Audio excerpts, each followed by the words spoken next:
Hey guys, my name's Anthony Castro. I'm gonna basically be sharing my story of my experience with ulcerative colitis, and kind of just share the reason I created this website, and kind of break down to you kind of my who I am as a person and kind of why I'm doing this all. Basically, I'm currently a junior at Lake Orion High School, and I created this website as a passion project and something that I want to create as a safe place for people who have similar stomach conditions to me, or are going through similar experiences with me, like with what they have. So I kind of want to share my story, and then give you a rundown of a little bit deeper explanation of why I run this website. So basically, I was diagnosed with ulcerative colitis in 8th grade, kind of like during when COVID was about to happen and stuff, and it was before like the lockdown and everything. And basically, I didn't really know how to handle it because I didn't think there was much of a big deal as they made it seem, or I really didn't see any danger in it because I didn't fully understand the way it works and kind of what it even was truly. I didn't understand that until later on, a couple years later. But throughout like high school, middle school, with ulcerative colitis, it definitely changed my life a lot. But it wasn't ever too bad to the point where I had to go to the hospital, or it truly affected me like super bad. But as time went on, things did get worse, and it did get to the point where I was like, all right, maybe this is more serious than I thought. And I didn't really know how to handle it because I didn't understand the severity of what I had, and I didn't understand what ulcerative colitis was as a whole. And through school, I noticed that I did have a lot less energy, and it did affect me where I was anemic. So I was I didn't have high blood levels. My levels are lower. But I pushed through it, and at the time I was only taking a couple medications like through 8th and like 9th grade, some of 10th. And then I did notice, I believe it was my 10th grade year, sometime during the 10th grade year, that it did get more worse, and it became a problem to the point where it was affecting me, and I just didn't feel good. I kind of was annoyed with it because I didn't understand what was happening to my body, and I didn't understand why I was diagnosed with this, and kind of where it came from. But so sometime around 10th grade, I was given more medication. They just doubled my dose, and I was like, all right, that's no big problem. I can do that.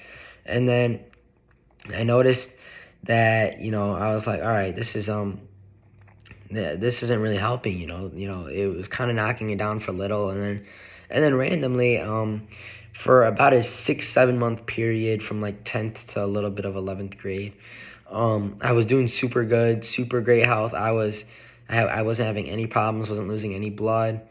My levels were great, and I was doing a lot better than I expected, and it almost was like the problem went away as a whole.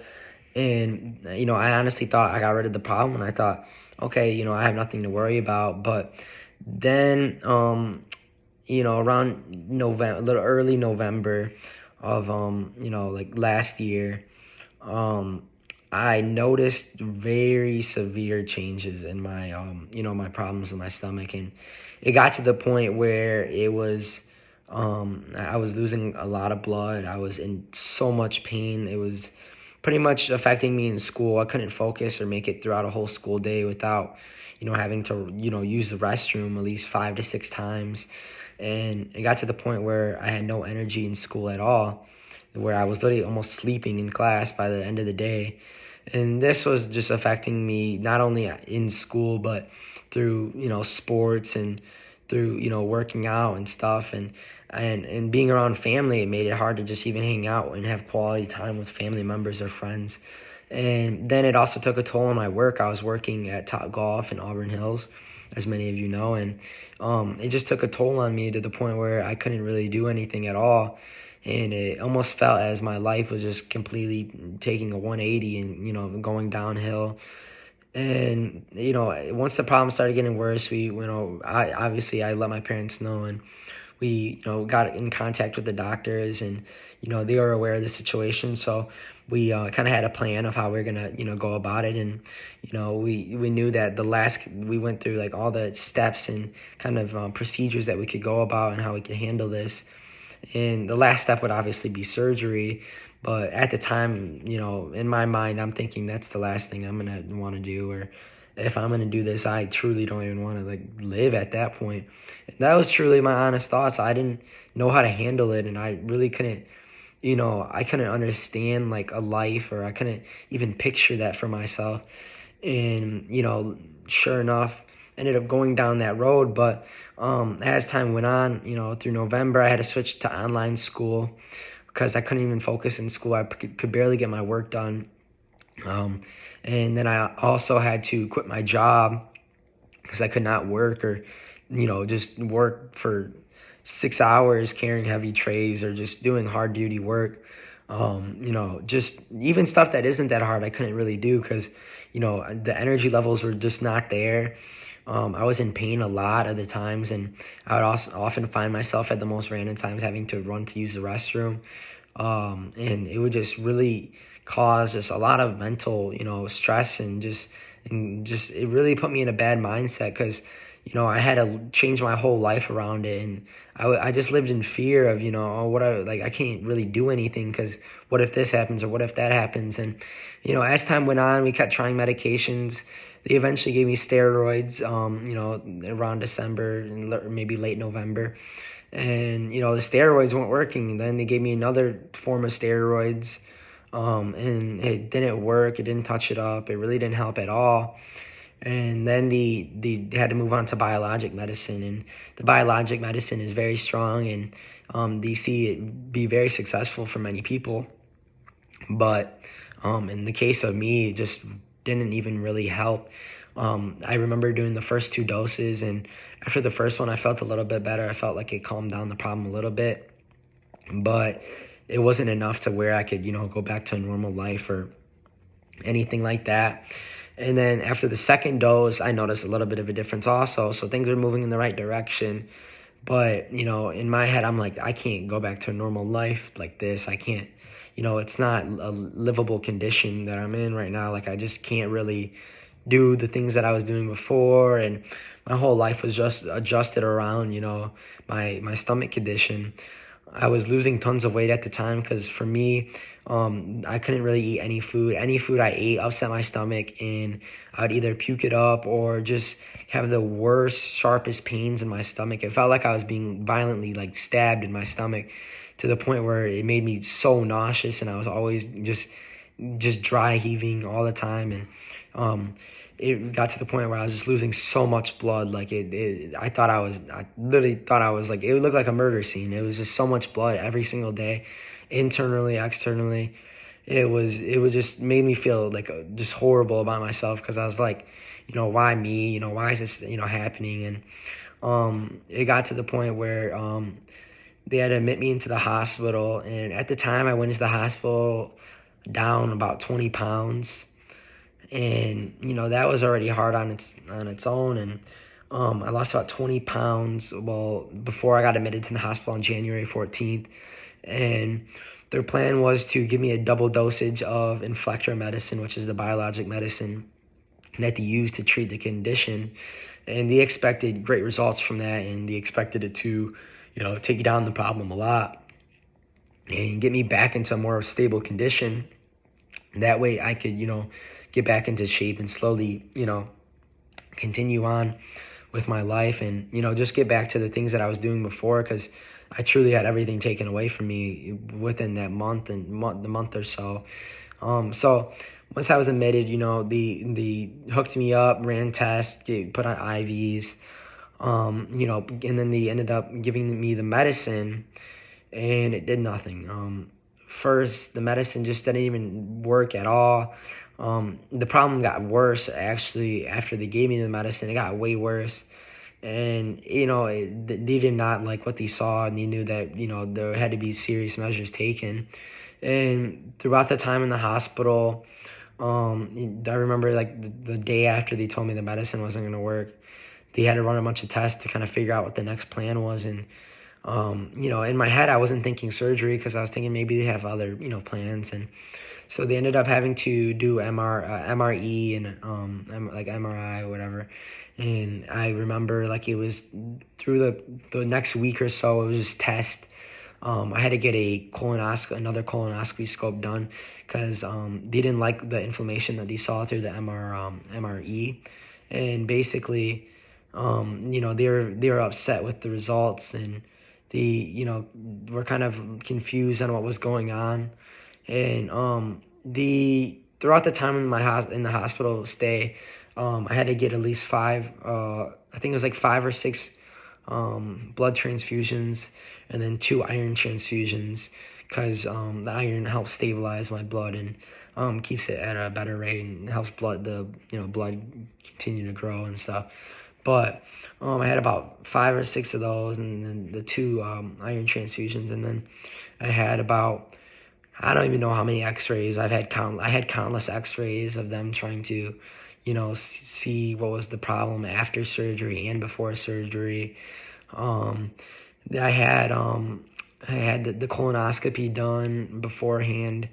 I had so many IVs and blood draws because every day they were trying to see how much blood I was at, because I was in such a critical condition. I believe my hemoglobin got below 6, which is, fatal, and that's pretty dangerous. I believe it was my hemoglobin, and I believe the lowest it was 5.8 at one point.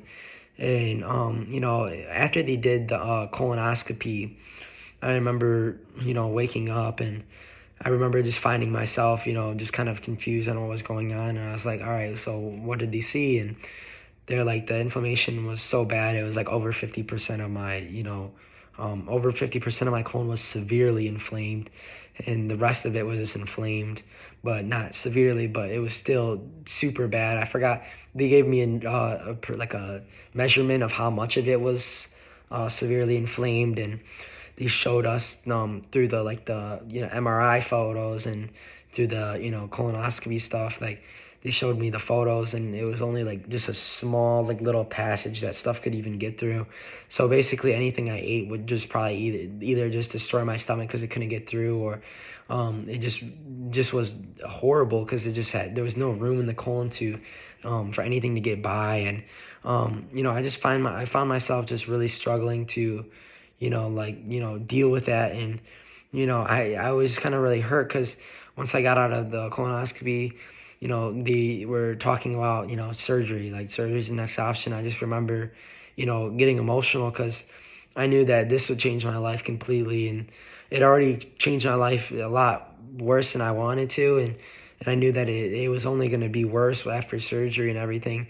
So we talked to multiple doctors, and, they explained the whole process of what surgery is, and I still haven't fully to this day processed how I feel about it. And I'm still, have my moments where I really hate it all. And, I'm trying to find joy in it, and it's really hard, but, I'm able to do this now and create this website, and, and I feel like I'm able to try to create something out of it and make an impact for other people who are dealing with this. But, they did the surgery, and it was a very tough recovery. I had a lot of complications along the way, and our visit in the hospital was 25 something days like that. And then they sent me home, and I had complications, and I ended up having to go to the ER 2 days later after being home because I couldn't sleep at night, and nothing was going through the ostomy bag that they have. And I was just having problems. And then they fixed the problem, and they sent us back home. And then we found ourselves back there 2 days later in the ER again, super sharp pains. I was having complications. And then they had to discuss, what they could do. And they had to do a tube down my nose to help suction out anything in my stomach. And it was truly an awful, awful experience because I thought I was able to go home and I was able to, try to recover and try to get some sleep for once, because in the hospital you barely get any sleep, and you're getting at least maybe woken up by doctors in the middle of the night like once or twice. And it was just an awful, awful experience. And they fixed the problem, but they're like, okay, we don't want this to happen again. We're going to have to discuss maybe revising the surgery site. So that's what they did. They revised the surgery area, and did the revisions. And then they sent me back home, and ever since then I've been good. I've been able to eat what I want, even stuff that they said to kind of be careful with. I've been able to finally eat food after 3 to 4 months of not being able to eat anything without having any problems. I've had pain only like once in my stomach, and that was just due to something that I ate that I shouldn't have. And I'm just back to working out and trying to make use of the time before my next surgery on May 26th, which is a reversal surgery. And after that surgery, they expect everything to go well, and everything will be good from there, and I could kind of get back to a somewhat normal life. But as of now, I just use my time to just create this website and work on my schooling. I'm really passionate about this website, and I hope that I could raise money through this website for the cause of people who are dealing with similar conditions with me. It's something I'm passionate about, and I really want to make a difference with it, even if it's not a lot, or even if I can't make a huge difference. Making even a small difference means a lot, and I hope that even helping one person out could be enough. And I found myself in a situation helping one of my close friends recently who was diagnosed with the same thing, and I found myself helping him through this all. And I'm glad that I could be a testimony and a story to those who who have dealt with something like this, or who are dealing with stuff like this currently. And I want to be able to make an impact and kind of be able to relate to those people, because I went through it, and I went through it pretty bad. And I'm sure some of you even have it worse, or some might have it better than me. But it doesn't matter, because we're all dealing with the same thing, and we're all humans at the end of the day. And I just believe, and I pray that this could help change people's lives and help be a safe place, or just a place that they can learn and educate themselves on IBS and IBD, because it's something that's more common, and they're seeing more in teenagers and kids that are younger, and they don't fully understand why. So that's another reason that raising funds for something like this is they could do research to better understand why people get diagnosed with this, and why why this is happening. And they could just put this money towards research, towards medications, towards treatment for people with this. And I hope that this could just be something that could grow over time, and that people could look at and help see that I'm trying to make a difference and just truly impact people's lives. I'm so thankful for my family and my friends around me to help me get back into this position to even be able to do this. And it was truly just the thoughts and prayers of so many people, friends, family, people in other countries, were even sending their, prayers and, just their thoughts to me. And it was truly what carried me through the whole process. And truly, I'm so thankful for everybody that, helped me through it all. And there's so many people I haven't even said thank you to, and there's so many people that I don't even know, or I haven't talked to in so long, since I was a little kid, that were talking to my mom and dad, and trying to help me throughout the whole process, and just doing anything they can. And that truly was something that I really took into consideration, and truly helped me kind of stay strong, because I knew I had a very strong support system. So I want to be able to, let other people know that they have people supporting them through this, through this support group, and, through this all. And I hope that this could just serve as a community, and just serve as a, third-party resource to, help raise the funds needed to, learn more about IBS and IBD as a whole. And, I'm just, so blessed that I'm able to even make this video and make this website overall. And I hope that you guys have listened to this whole video. I know it's very long, but I'll probably make a part 2 video after my surgery on May 26th. And I'll kind of probably try to be updating you guys through the social medias, and kind of giving you, brief updates. And, I'll try my best to, post resources, post education, to, just help create a community, and, just be a helping hand for those people who need it, and who are dealing with similar conditions such as mine. And I'm just so thankful for everybody. And I hope that if you took the time to watch this video, that you learned a little bit about me, and learned a little bit about my cause. You check out the website, and feel free to, message